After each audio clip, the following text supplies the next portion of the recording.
Republican Senator Mike Braun yesterday said he would be okay putting the issue of interracial marriage back to the states rather than the Supreme Court decision which bans on interracial marriage holding. He would be fine canceling that and letting states decide. Do you want interracial marriage to be legal, or do you want interracial marriage to be illegal?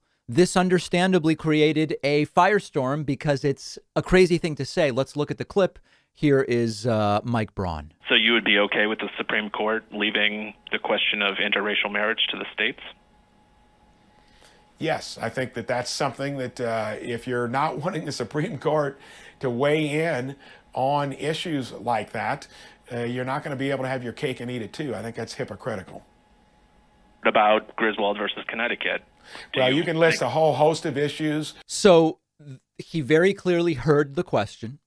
And the point here is many Republicans like Mike Braun like to say the Supreme Court really shouldn't decide about all sorts of things. The Supreme Court shouldn't decide that abortion, generally speaking, should be legal. It should just be up to the states. The Supreme Court shouldn't decide that states aren't allowed to ban same-sex marriage. And so it's a reasonable question, which is, would you also apply to this to interracial marriage? Should states be allowed to ban interracial marriage? He clearly heard the question and answered it. Unfortunately for him, this was a completely outrageous thing to say, and he had to later walk it back, claiming he didn't hear the question. Braun walks back remark criticizing the Supreme Court ruling that legalized interracial marriage. And you've got to go to the bottom of the article on The Hill. In a statement to The Hill later Tuesday, Braun said he misunderstood the question as posed.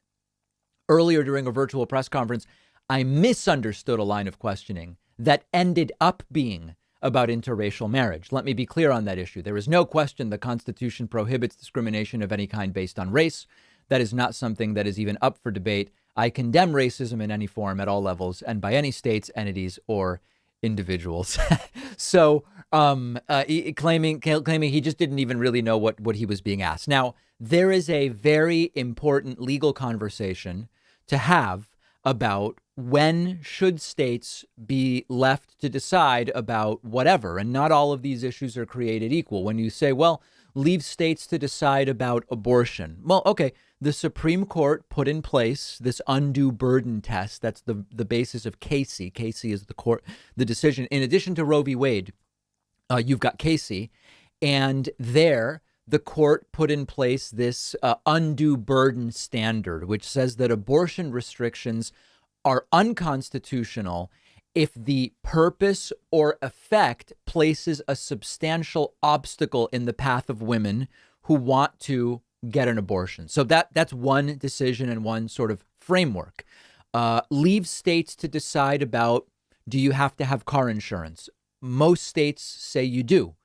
Virginia and New Hampshire have different rules. Like in New Hampshire, car insurance isn't mandatory, but if your driving causes damages, then you're liable. And that's a decision that a state has made. Leave states to decide about, should marijuana be legal and can be purchased just like cigarettes or alcohol? Well, for now, states can decide about that. If the federal government were to, in some way, fully legalize marijuana, reschedule it, okay, then you would sort of have a fight. When it comes to the decision about interracial marriage, the Supreme Court said, no. There's a constitutional basis here. The Equal Protection Clause, if properly scrutinized, as the Supreme Court did, doesn't allow states to ban interracial marriage. You can't leave it to the states because of the Federal Supremacy Clause and the fact that banning interracial marriage would violate the federal Constitution. So the framework is very different than some of these other decisions. So the point here is, even if there is a legitimate debate to be had about what should states have to decide about, interracial marriage is outside of that. And I don't believe Mike Braun misheard it nor misunderstood it. I think he just gave the wrong answer. It was just wrong and it was crazy. And he got called out for it and he had to walk it back. It is a brand new year. Maybe you have goals around getting in better shape, maybe cutting back on sugar. That's why you should check out our longtime sponsor, Magic Spoon. Magic Spoon tastes exactly like the delicious sweet breakfast cereals you loved as a kid, but Magic Spoon has 0 grams of sugar, 14 grams of protein, and only 4 net carbs. So it's perfect if you're doing low carb or keto, or if, like me, you just try to limit your sugar intake. You can build your own variety pack with flavors like cocoa, fruity, frosted, peanut butter, cinnamon, cookies and cream, waffle maple, blueberry. That's my favorite. Magic Spoon lets you enjoy a sweet, delicious snack without the guilt. You can stick to your goals and still treat yourself. And if you don't love Magic Spoon as much as I do, they'll give you all of your money back, no questions asked. Magic Spoon is giving my audience $5 off when you go to magicspoon.com/Pacman and use the promo code Pacman.